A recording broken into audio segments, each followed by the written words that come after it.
إن أريد إلا الإصلاح ما استطعت وما توفيقي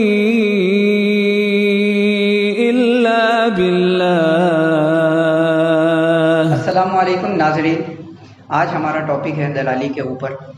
یہ دلال ایک ایسا شبد ہے جو کہ سماج میں بالکل ناپسند سمجھا جاتا ہے، اور کوئی بھی شخص اس کو لگانے میں پرہیز کرتا ہے. شروع زمانے سے ہی سماج میں اس کے اگینسٹ جو ہے سوچ رکھی گئی ہے، اور جس طریقے سے زمانہ آگے بڑھتا رہا اس کے الگ الگ ٹرمز جو ہے ایجاد ہوتے رہے، اور الگ الگ فیلڈ میں اس کو الگ الگ نام سے جانا گیا. کچھ لوگ اسے بروکریج بھی کہتے ہیں، کچھ لوگ اسے کمیشن بھی کہتے ہیں. ویسے ہی مثال کے طور پر ایک جو رائٹر ہوتا ہے وہ اپنی بک پبلش کراتا ہے، اور جس کے تھرو جو انکم آتی ہے اسے رائلٹی کہتے ہیں. حالانکہ اس ورڈ کے تہ میں جائیں تو ہمیں پتہ لگے گا کہ یہ بھی دلالی کا دوسرا ایک ٹرم ہے. حالانکہ سماج میں اتنی غلط سوچ ہونے کے باوجود بھی اگر ہم فائنینشیل فیگرز کی بات کریں تو کریڈٹ ریٹنگ ایجنسی اقرا کے مطابق جو سال 2018 میں اس کی جو گروتھ تھی وہ 5 سے 10% سے آگے بڑھ رہی تھی، اور 19,000 سے لے کر 20,000 کروڑ کا اس کا ٹرن اوور تھا. اور اتنی بہترین فیگرز ہونے کے باوجود اور ورلڈ اکانومی میں ایک زبردست اس کا ایفیکٹ ہونے کے باوجود سماج میں آج بھی لوگ اس کو ایک الگ نگاہ سے دیکھتے ہیں. اور اسی کے اکارڈنگ ہم ساتھ میں بیٹھے ہیں آج مفتی صاحب کے ساتھ، تو اس پر ہمارا چرچا ہوگا. ایک مفتی صاحب، یہ جو دلالی ہے اور اس کو جو ایکسیپٹ کرتا ہے جیسے دلال کہتے ہیں، اس کے بارے میں کیا پرسیپشن ہے اسلام میں، اور اسلام اس کی کتنی اجازت دیتا ہے؟ آپ اس پر تھوڑی روشنی فرمائیں، انشاءاللہ ہمارے ناظرین کو جو ہے اس سے نفع ہوگا. جی، بسم اللہ الرحمن الرحیم والصلاۃ والسلام علی سید الانبیاء والمرسلین. آپ کے سوال کا لب لباب یہ ہے کہ دلالی کا جو پیشہ ہے سوسائٹی میں فائنینشیلی اور مالی اعتبار سے دیکھا جائے تو اس کردار کی بہت اہمیت ہے، اور اس اہمیت کے باوجود لوگ اس کو ایک بھدی نگاہ سے دیکھتے ہیں اور اس پیشے کو بہت ہی گھٹیا سمجھا جاتا ہے. جو شخص بھی دلال ہوتا ہے وہ اپنے آپ کو دلال بتانے سے شرماتا ہے. تو آئیے اسلامی نقطہ نظر سے دیکھتے ہیں کہ اسلام میں دلالی کے پیشے کو کس نگاہ سے دیکھا گیا ہے. میں آپ کو سب سے پہلے یہ بتاؤں کہ دلال یہ اصل میں دلال ہے، اور عربی زبان میں دلال کے معنی آتے ہیں رہنمائی کرنا، یعنی راستہ دکھانا. اور ایک دلال کا کام یہ ہوتا ہے کہ وہ بیچنے والے اور خریدنے والے کے درمیان میں واسطہ ہوتا ہے، اور یہ ضروری بھی ہے کیونکہ یہ بہت زیادہ مدد کرتا ہے، ہیلپ کرتا ہے بیچنے والے کی بھی اور خریدنے والے کی بھی. اگر دلال نہ ہو تو لوگوں کے لیے پراپرٹی خریدنا، اپنا مال بیچنا یہ بڑا مشکل ہو جاتا ہے، اور اس میں بہت سارا وقت لگتا ہے، بہت محنت لگتی ہے. تو دلال جو ہے وہ ایک اہم رول ادا کرتا ہے. اسی طریقے سے آپ دیکھیں گے کہ دلال کے بہت سے نام ہوتے ہیں. دلال کو آپ بروکر بھی کہہ سکتے ہیں، اسی طریقے سے کمیشن ایجنٹ اور آڑتی اور مڈل مین، اس کے بہت سے نام ہو سکتے ہیں. اب آئیے ہم دیکھتے ہیں اسلامی نقطہ نظر سے دلال کی کیا حیثیت ہے. بخاری کتاب الاجارہ باب اجر السمسرہ. عربی زبان میں دلال کو سمسار بھی کہا جاتا ہے. امام بخاری رحمۃ اللہ علیہ نے اس پیشے کو جائز قرار دیا ہے. اسی طریقے سے ایک اور حدیث ہے جو قیس بن ابی غرزہ رضی اللہ تعالی عنہ سے مروی ہے، اور اس کو تقریباً حدیث کی زیادہ تر کتابوں میں وہ حدیث موجود ہے. اس حدیث کے اندر نبی کریم صلی اللہ علیہ وسلم نے انہی دلالوں کی جماعت کو، یعنی جن کو عربی زبان میں سمسار کہا جاتا ہے، سمسار یا سماسرہ نہ کہہ کر یا معاشرت تجار کہا. تو اس سے یہ ہمیں پتہ چلتا ہے کہ ایک تو یہ پیشہ جائز ہے، اور دوسری چیز یہ ہے کہ دلال ہوں یا کوئی بھی شخص ہو اس کو ایسے نام سے پکارا جائے جو نام معاشرے کے اندر بہتر سمجھا جاتا ہو. ایسے نام سے نہ پکاریں جس نام کو معاشرہ گالی سمجھتا ہو، یا اسی طریقے سے جس کو لیتے وقت یا جس نام کو پکارتے وقت لوگوں کو شرم محسوس ہو. تو اگر مثال کے طور پر کوئی شخص دلالی کا کام کرتا ہے تو ہم اس کو دلال نہ کہیں، اس کو بروکر کہیں، اس کو ایجنٹ کہیں، اس کو آڑتی کہیں، اس کو مڈل مین کہیں، کوئی ایسا نام جو معاشرے میں برا نہ سمجھا جاتا ہو. اور آپ نے ایک سوال کیا کہ باوجود اس کے کہ معاشی اعتبار سے، مالی اعتبار سے جو کمیشن ایجنٹ ہوتا ہے یا بروکر ہوتا ہے اس کا بڑا اہم کردار ہے، اور اس کردار کی وجہ سے جو مالی لین دین ہوتا ہے اس میں بڑی مدد ملتی ہے اور بڑا تعاون ملتا ہے. تو پھر اس کے باوجود دلالی کے پیشے کو یا دلال کو عرف عام میں یا عام لوگوں کی نگاہ میں برا کیوں سمجھا جاتا ہے؟ تو میں آپ کو بتاؤں، اصل میں پہلے کے زمانے میں اور تقریباً اب بھی ایسا ہوتا ہے کہ ایک کام ہوا کرتا تھا، ایک گندا پیشہ ہوا کرتا تھا جس کو آپ کہہ سکتے ہیں بھڑوا گیری. اس میں یہ ہوا کرتا تھا کہ جو دلال ہوا کرتے تھے وہ عورتوں کو، یعنی فاحشہ عورتوں کو، گندی عورتوں کو، جو عیاش لوگ ہوتے تھے، رئیس زادے ہوتے تھے، ان تک پہنچاتے تھے، اور وہ ان سے غلط طریقے سے اپنی خواہش پوری کرتے تھے اور وہ اس کا کمیشن لیتے تھے. تو اس پیشے کی وجہ سے یعنی عورتوں کی دلالی کی وجہ سے لوگوں نے دلالی کے پیشے کو ہی گھٹیا سمجھ لیا. اب اگر کوئی شخص جائز دلالی بھی کر رہا ہے تو وہ بھی اپنے آپ کو دلال نہیں بتاتا ہے. جیسے کہ کہاوت ہے نا کہ ایک مچھلی پورے تالاب کو گندا کر دیتی ہے.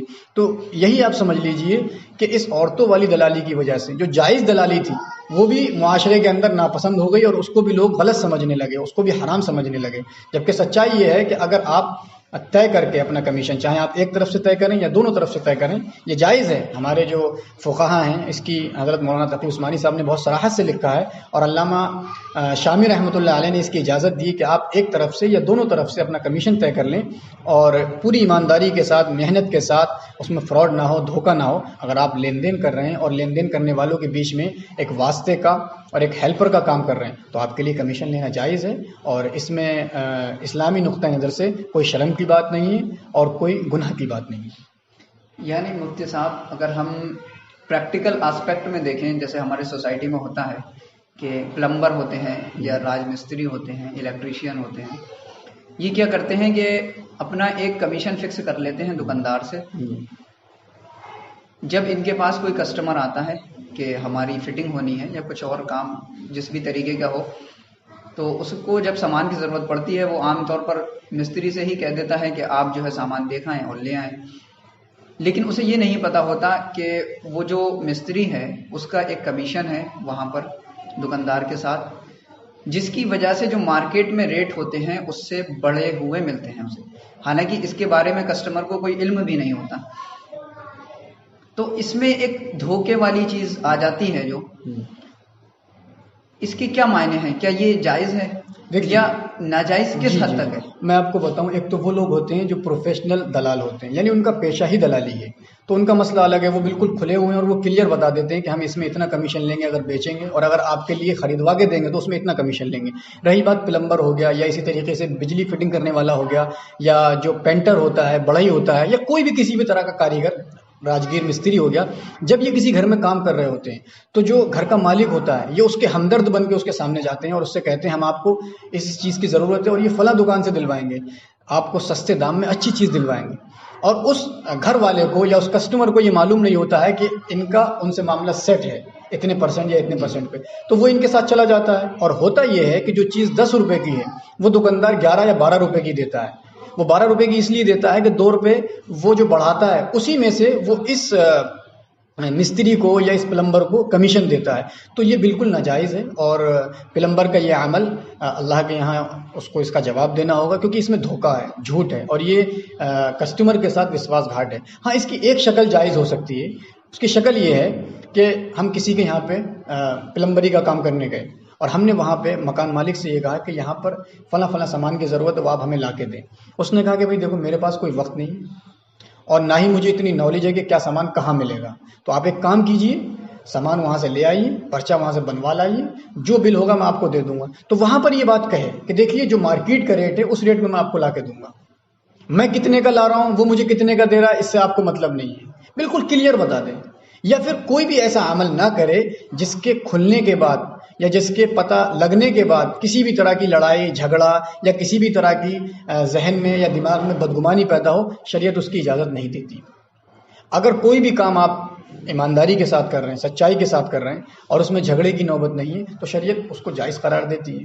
اور باقی اگر اس میں بددیانتی ہے یا جھوٹ ہے یا فراڈ ہے یا 420 ہے تو پھر اس کا اللہ تبارک و تعالیٰ کے جائز کاموں میں بھی اگر دھوکہ آ گیا یا پھر یہ چیزیں آ گئی, کیونکہ اگر بزنس میں بھی دیکھیں جی عام طور پر وہی چیز ہے کہ اگر کوئی چیز جائز ہے اس میں آپ جھوٹ کو, دھوکے کو, فراڈ کو شامل کر دیں تو ایسا نہیں ہے کہ وہ چیز ناجائز ہے, اس غلط عمل کی وجہ سے وہ چیز ناجائز ہوگی.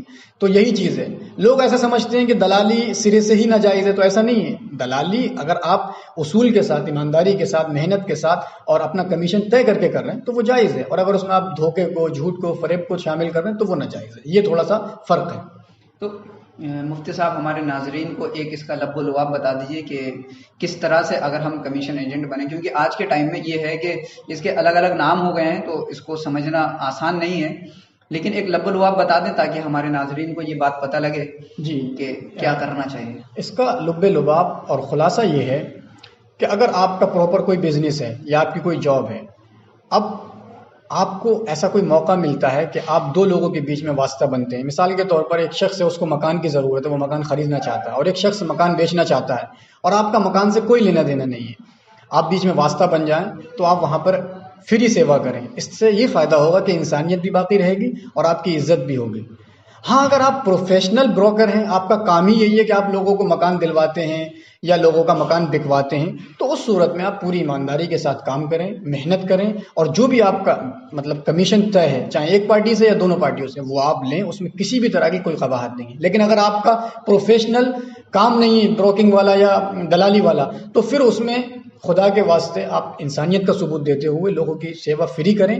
اس سے انسانیت باقی رہے گی اور آپ کی عزت بھی ہوگی. کیونکہ اس کی وجہ یہ ہے کہ اگر ہر آدمی اس پیشے پہ اتر آئے، ہر چیز میں وہ کمیشن لے، ہر کسی کے ساتھ وہ اس طرح کا معاملہ کرے، تو پھر دنیا کے اندر جو جینے کا مقصد ہے اور زندگی جس کا نام ہے، وہ بالکل تباہ و برباد ہو جائے گی.